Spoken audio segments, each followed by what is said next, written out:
परीक्षित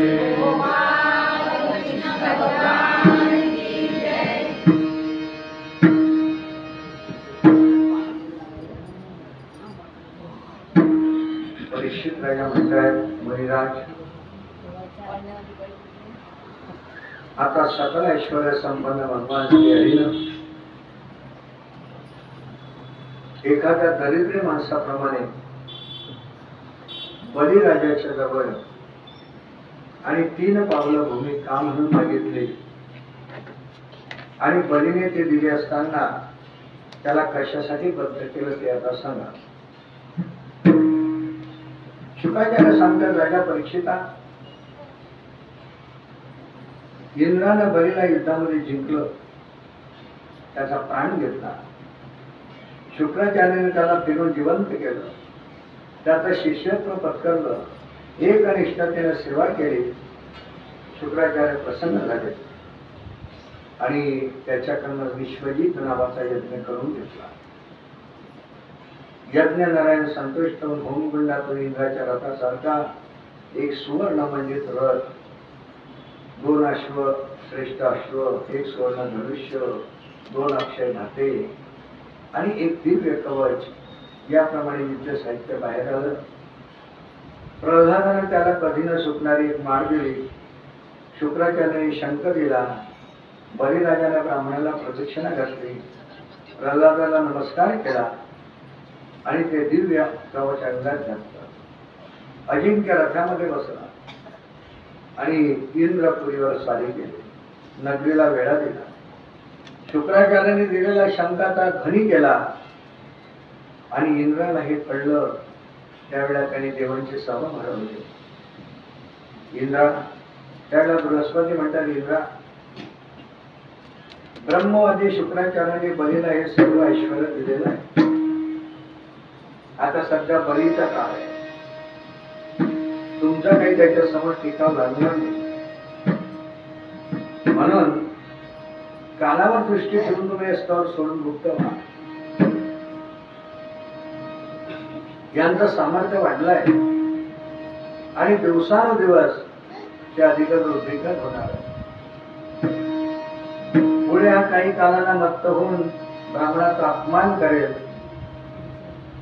त्यावेळेला त्याच्याच शापाने ऐश्वर्यापासून भ्रष्ट होईल आणि मग तुम्ही परत या. परीक्षित राजा, बृहस्पतीच्या आज्ञेप्रमाणे सर्व देव तिथे निघाले, निरनिराळ्या ठिकाणी त्या रूपाने राहिले. आता आपल्याला प्रतिकार करण्याकरता कोणी नाही हे पाहून बलिराजाने आपली गादी त्या ठिकाणी स्थापन केली आणि शुक्राचार्याने बलीकडून 100 अश्वमेध करून घेतले. याप्रमाणे तो बलिराजा बहुत काळ ऐश्वर्य सुखाचा उपभोग घेत राहिला. परीक्षित राजा, बली प्रबल झाल्यामुळे देवाने आपापली स्थानं सोडली. ते गुप्त रूपाने राहू लागले आणि ही त्यांची अवस्था पाहिल्याच्या नंतर अदितीला दुःख झालं. तिने आपले पती कश्यप हे समाधीतून परत आल्याच्या नंतर तिचं ते लहान झालेलं मुख पाहिल्याच्या नंतर कश्यप म्हणायला लागले, प्रिय, उद्विग्न का दिसते? तुझ्या हातून अतिथीचा योग्य सत्कार झाला नाही का? मी तपश्चर्याला गेलो त्यावेळेला एखाद्या वेळी काही कारणानं होम करण्याचा अतिक्रमण तुझ्या हातून झालं का? तुझी मुलं सर्व कुशल आहेत ना? आदित्य म्हणते, ब्राह्मण, गायी, सर्व प्रजाजन, अग्नीची सेवा होण्यामध्ये थोडंही अंतर पडलं नाही आणि तुमची कृपा असताना काय अंतर पडेल? पण मुनिवर्य, माझ्या मुलांचं ऐश्वर्य आणि शत्रूने हरण केलेलं आहे, त्यामुळे मला दुःख होत आहे. म्हणे, मुनिवर्य, जेणेकरून आणि माझ्या मुलांचा गतवैभव मला प्राप्त होईल असा उपाय सांगा. कश्यप म्हणतात, प्रिय, आपलं मनोरथ मी पूर्ण करेल. आता भगवत भक्ती हा कार्यसिद्धीचा उपाय आहे. बघा किती सोपं वाक्य आहे, पण फार महत्वाचं वाक्य आहे. सांगितलं, भगवत भक्ती हे कार्यसिद्धीचा उपाय. किती सोपं वाक्य आहे. म्हणजे तुमचं कार्य हे सिद्धीला जावं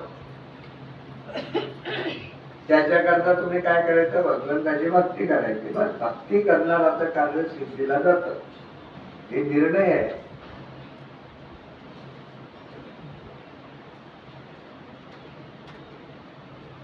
तिने सकल सिद्धी जगी झाले पूर्ण काम, असं प्रमाण आहे आपलं. तुम्ही देवाचं नामस्मरण करा, भक्ती करा, त्याच्यामुळे तुमचं मनातल्या कामांची इच्छा जी आहे ती आपोआप पूर्ण होईल.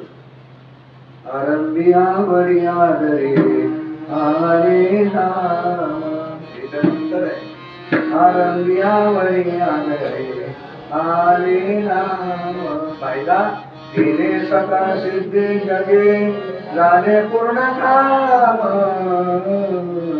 राम कृष्ण गोविंद गोपाल, राम कृष्ण गोविंद गोपाल. तिने सकळ सिद्धी जगी आणि झाले पूर्ण काम. कश्यप सांगतायत अदितीला. कश्यप म्हणतात की अदिती, आपले अदिती बोलायला लागले, भगवान सत्य संकल्पाचा दाता नारायण आहे आणि कोणत्या योगानं आणि तो प्रसन्न होईल असा मला उपासनेचा मार्ग सांगा. आता कश्यपानी त्या ठिकाणी सांगितलं, सुव्रते, मला जेव्हा पुत्रप्राप्तीची इच्छा झाली तेव्हा मी ब्रह्मदेवाला असा प्रश्न विचारला. त्यावेळेला त्याने जे प्रयोगच सांगितलं आणि त्या प्रयोगताचं जर तू दृढपणे आणि परिपालन केलं तर तुला त्या ठिकाणी आणि पुत्र होईल. लक्षात घ्या. आणि तो पुत्र ईश्वर तुझ्या प्रसन्न होईल आणि तुझ्या मनोरथ पूर्ण करेल. परीक्षित राजा कश्यपाने सांगितल्याप्रमाणे त्या अदितीनं ते प्रयोगच केलं आणि त्या व्रताच्या पुण्यानं आणि भगवंतानं आणि तिच्या उदरी आणि वामन रूपानं त्या ठिकाणी अवतार घेतला. गोपाल कृष्ण भगवान की जय.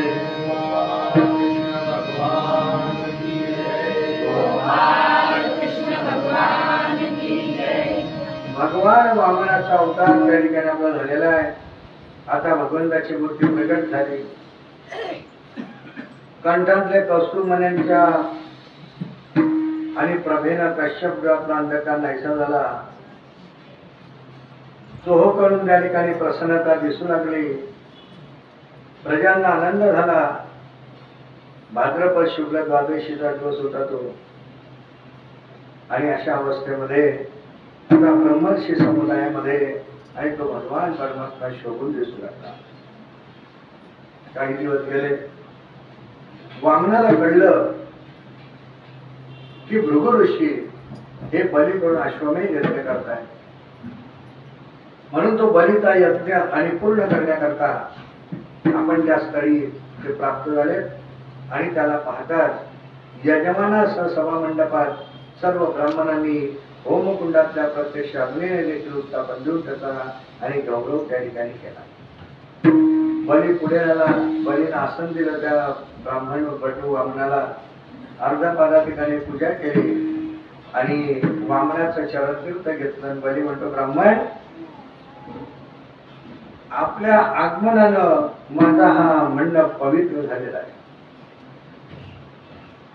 तुम्ही काहीतरी मागण्याच्या हेतून आलेला आहात असं वाटतं. मग तुमची जे काही इच्छा असेल ती इच्छा मी पूर्ण करायला तयार आहे. शुकाचार्य म्हणतात, परीक्षित राजा, बलीचं ते आदरयुक्त भाषण ऐकल्यानंतर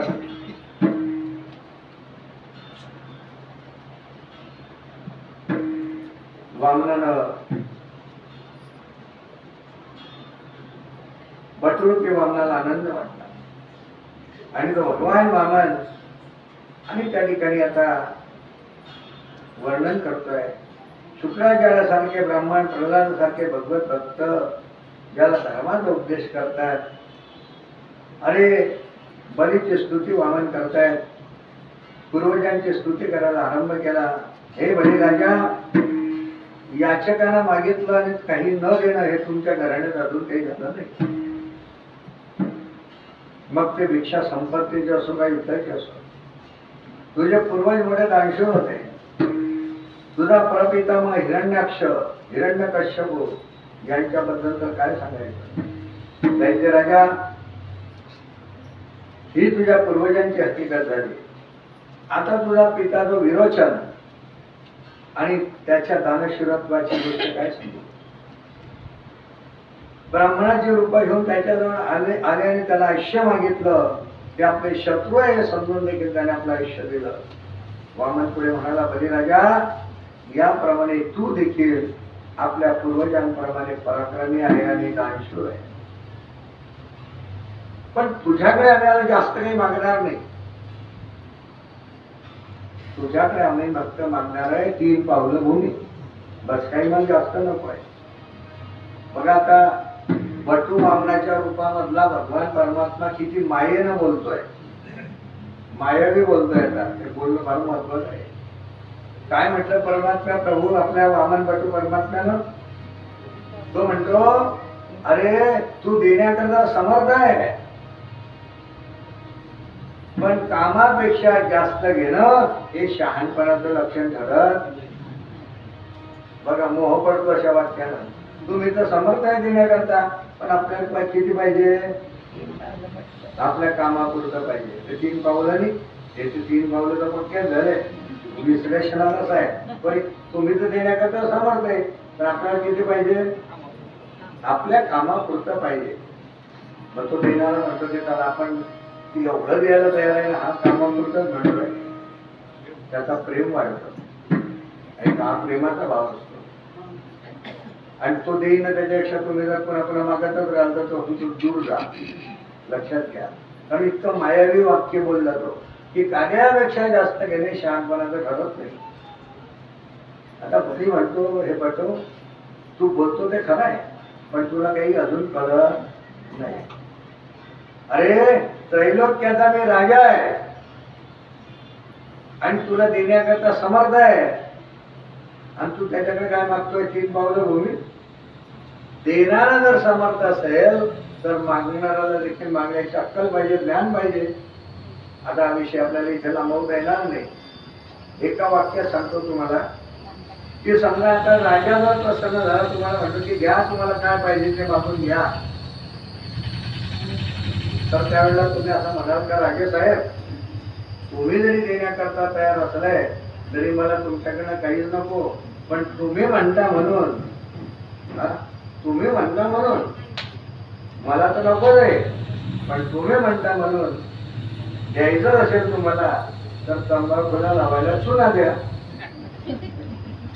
जमलं का? बरोबर नाही. तर समर्थ कोण आहे? राजा. तो मागा म्हणतोय आणि आपण काय मागणार आहे? त्याला चुना नाही. म्हणजे देणारा जर समर्थ असेल तर मागणाऱ्याला देखील त्या मागण्याची काय पाहिजे? ज्ञान पाहिजे, ज्ञान. आता हे अनेक दृष्टांत मी तुम्हाला सांगू शकेल, पण तो दृष्टांत घेण्याची आपल्याजवळ आता वेळ नाही आहे. अशा पद्धतीने त्याने म्हणता बरोबर वामन परमात्मा म्हणजे राजा ऐक जरा, ज्यानं इंद्रियाचं दमन केलं नाही, खरंच आहे, ज्यानं आपल्या मनाचं समाधान ज्या माणसाचं नाही ना, त्याला तुम्ही किती द्या ना, किती द्या. आता काही माणसं त्या पूर्वीच्या त्या छोट्या घरामध्येच आनंदात राहिले बिचारे शेवटपर्यंत. प्रारब्ध वशामध्ये त्यांना दुसरं घर भेटलं तरी आनंदात राहिले. पण काही माणसांचं असं आहे की तुम्ही किती असू द्या तरी ते रडतच राहतात. म्हणून ज्याचे इंद्रियांचं दमन नाही त्याला 3 पावलं काय, त्याला जगही त्याच्या ताब्यात दिलं, त्रैलोकी त्याला भेटलं तरी त्याला आनंद प्राप्त होणार नाही. म्हणून त्याने ठेवा, दैवयोगाने आपल्याला जे काही मिळेल त्यामध्ये आनंदी राहणं हा मुक्तीचा मार्ग आहे. मुक्तीचा हा खरा मार्ग आहे की आपल्या प्रारब्धानं आपल्या दैवानं आपल्याला जे प्राप्त झालं असेल त्याच्यात आनंद मानला पाहिजे. आता एवढं सांगितलं तरी तो